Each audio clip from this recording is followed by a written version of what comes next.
Alright, what is up YouTube? I am about to get in here. We're going to start the vlog off today with a little chest day. I'm still healing from a torn pec a while back, but it's starting to get better now, so I'm going to see if I can push around a little bit of weight and actually bench and all that jazz. So that is where we're heading now, and then we're going to dig into a little bit of different stuff later after the gym. So, alright, peace.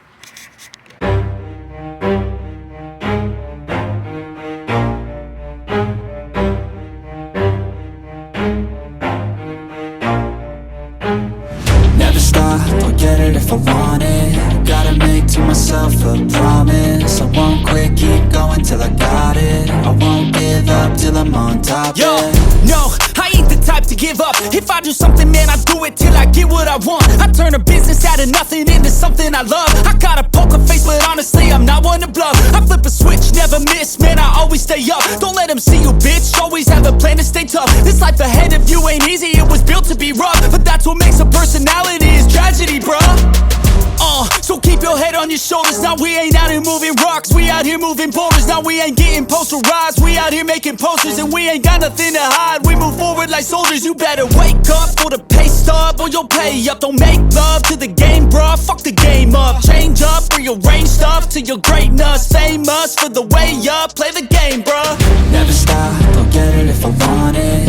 Gotta make to myself a promise. I won't quit, keep going till I got it. I won't give up till I'm on top, yeah. You know I'm always honest, there ain't no way I'm ever stopping. I won't quit, keep going till I got it. I won't give up till I'm on top, I'm always learning with pain. Alright, just got done. That was probably the first time I've had a full chest day in 3 or 4 months. So, felt numbers wise, I was a little bit weaker, but felt good. Weighed in 226.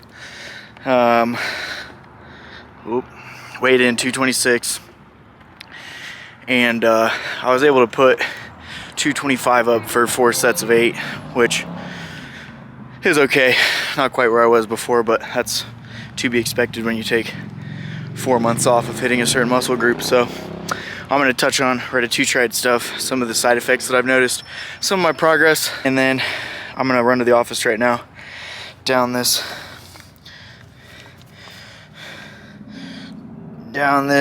protein shake with no whey, so it doesn't bother my gut, and then and dive into a little bit of addiction talk and Retatutride and changing up some of my goals. So, alright, done at the office, done at the gym, back, and we are eating. This is, it may look kind of bland, but this is 6 ounces of salmon, 1 serving of a lentil noodle type, and then a serving of low-fat Alfredo sauce. And all in all, this comes out to about a total of 60 grams of protein, 40 grams of carbs, and then about 15 grams of fat, which all in all is about 750 calories. I'm going to typically be having 2 large meals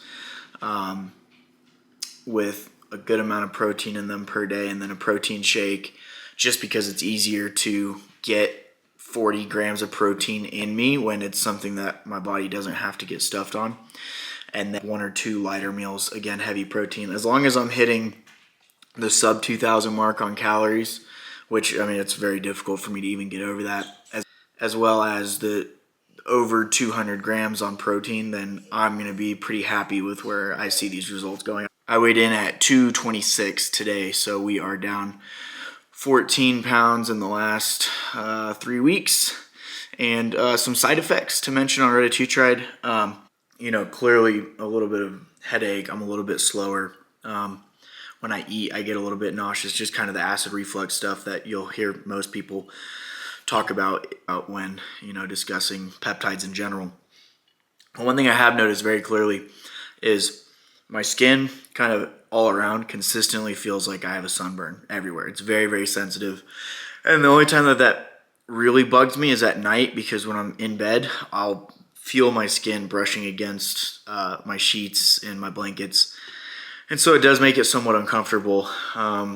But I would say the benefit and the impact that I'm seeing outweighs the side effect, and it's, mild to say the least. All right, so one of the things I want to talk about today is addiction, and especially how addiction plays a role, or is probably more prone to occur in ambitious or high achiever personality type people. It's something that I've noticed in myself over the years, and I would consider myself, to be already at this point in my life a high achiever or an ambitious person.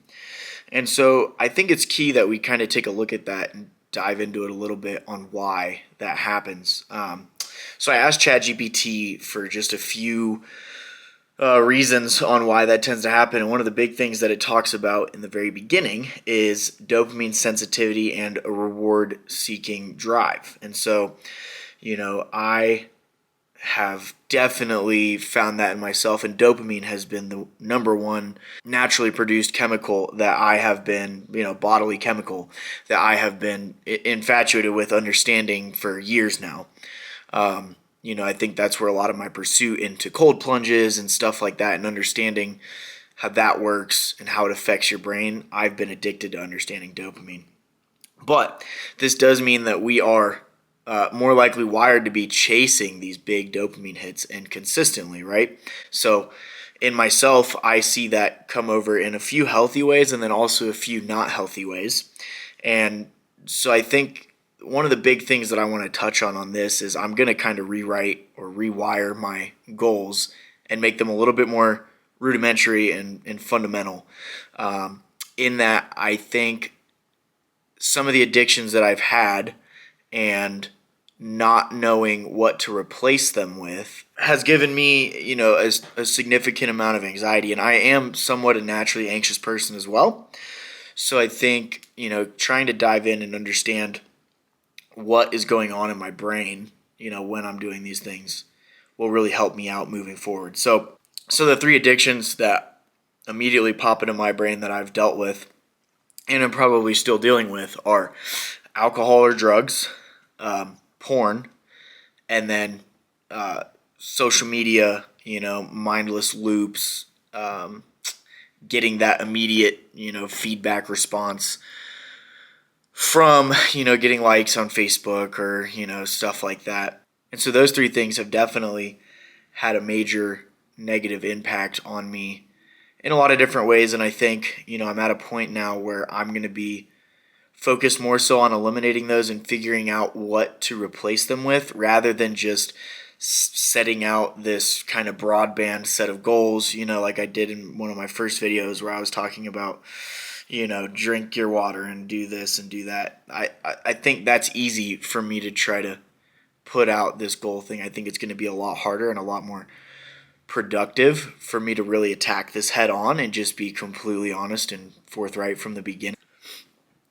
And then another big one to, touch on is the stress, pressure, and control. It talks here and it says ambition brings high stress and internal pressure. And, I can tell you for a fact there's been several times in my real estate career where I've had 6 or 7 houses in escrow. And so, of course, you have a tremendous amount of achievement and happiness and joy in that regard. But there's also a significant amount of pressure and, overwhelm. And so in those times, when I think back, that has been when I've resorted the most to, these negative addictive tendencies in, booze, porn, just sitting and scrolling, disassociating, stuff like that. I definitely see in myself in those situations. It says here, it helps cope with burnout. It can extend focus or endurance, and it's an escape from chronic overthinking. And chronic overthinking is something, especially in the last probably week or two, as I've started to focus more on sobriety, I've started to realize that is something that I deal with. And, I'm sure a lot of people that consume a lot of alcohol can relate in that, when you're drinking consistently, your ambition levels are suppressed. And when your ambition levels are suppressed, your overthinking is suppressed. And when your overthinking is suppressed, then your stress levels go down. And so, as someone that runs with a naturally high amount of anxiety, I think it's important that I know that, so that I can address my anxiety a little more head on and not be controlled by it. This series on addictions and anxiety and how they couple is probably going to be a couple of episodes long. I am getting ready to go on a trip to Iceland here in 3 days. So I'm not going to have an episode out next week, but then I'll have an episode out the week after that. And at that point, I do really want to try to start getting into the literature on this a little more, not just my own personal beliefs and opinions. Alright, so when I'm talking about some of the healthy habits and dopamine things that I want to start incorporating into my life, there's 2 things that I'm really going to work on learning and implementing consistently again. One of which is ice baths or cold water exposure, and I'm going to get into the science on the dopamine benefits and all the other good things behind it on that one. And then the other thing is breath work and understanding like box breathing techniques and stuff like that. It's something that I've found, when we talk about addictions and just anxiety in general, it's something that can really be pretty grounding. And I've used it off and on at points in my life, but never really consistently. And so I'm going to make it a priority to really learn that. And those 2 things are going to be high on my habit priority list, along with the things that I'm going to be trying to take away. And that's going to make it very easy for me to track my daily stuff and my daily grind. So right now I'm outside. This is my ice bathtub. Haven't used it since last year, and it is it's pretty dirty. So I'm gonna dump it out real quick, scrub it out, and then fill it up. The nice thing about being in Colorado is I can just leave it out overnight and it'll get cold. So.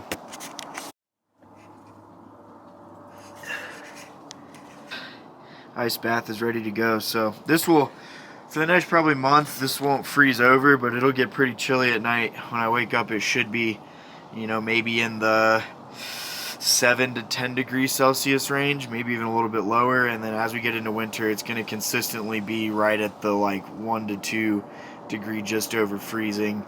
And then there will be an ice layer that forms and all this too. But this is the time to lock in and get back in the routine, since it's so easily accessible. I have been doing cold showers, but this is definitely the next level up.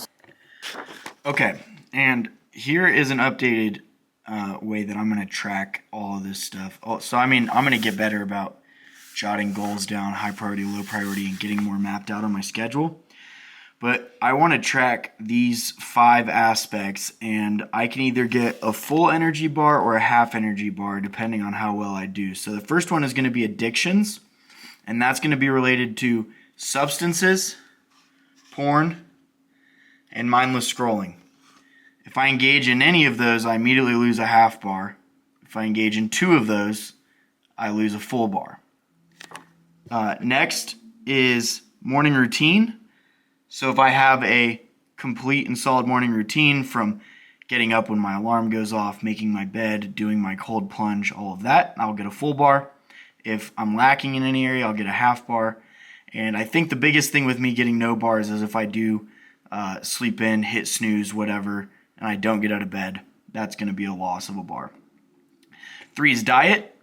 Again, I think a full bar is me sticking to my diet in its entirety, and then a half bar would be if I slip up, have extra candy or chips or anything like that.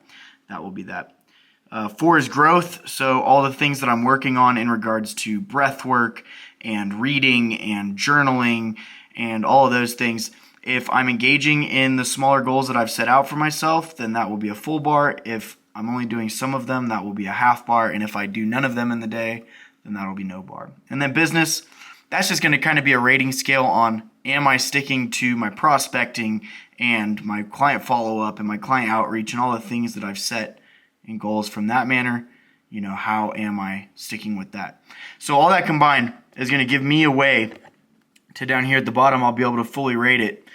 Out of 5 points, I'll be able to add up however many of that I get, and then I'll be able to start tracking my days. And then I'm going to make an Excel sheet graph to try to really pinpoint the correlation between, avoiding certain addictions or doing morning routines and how that affects, my overall scale, how that's going to be affecting my growth and my mood. And then I'll be able to kind of touch on that less systematically and a little bit more, piece by piece, my thoughts on it in my videos. So thanks for watching this episode, guys. As always, please leave me a like, comment, share it, whatever. It all helps. And I look forward to seeing you on the next episode, which will come out when I'm back from Iceland. All right, peace.